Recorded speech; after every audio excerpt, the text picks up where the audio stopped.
Yulian Rais, salah satu dari 9 warga yang diduga jadi korban penipuan agen travel umroh, melaporkan kasus ini ke Polrestabes Palembang. Ia melaporkan dugaan salah satu agen travel umroh telah menipu dirinya bersama keluarga dan teman-temannya. Menurut Yulian, ia mendaftarkan rombongan umroh tersebut dan menyetor uang sebesar 326 juta rupiah. Agen travel menjanjikan keberangkatan pada 21 Desember 2024. Namun, saat hari keberangkatan tiba, perjalanan mereka dibatalkan sepihak oleh agen dengan alasan hotel di Mekah penuh.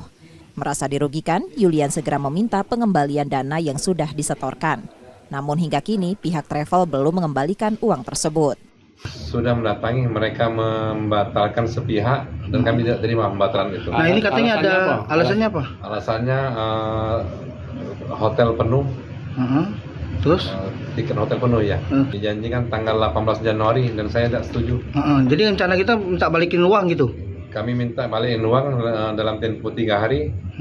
Ternyata tidak ada berita dari mereka. Kasus ini kini tengah dalam penyelidikan kepolisian. Yudi Kiswanto, Kompas TV, Palembang, Sumatera Selatan.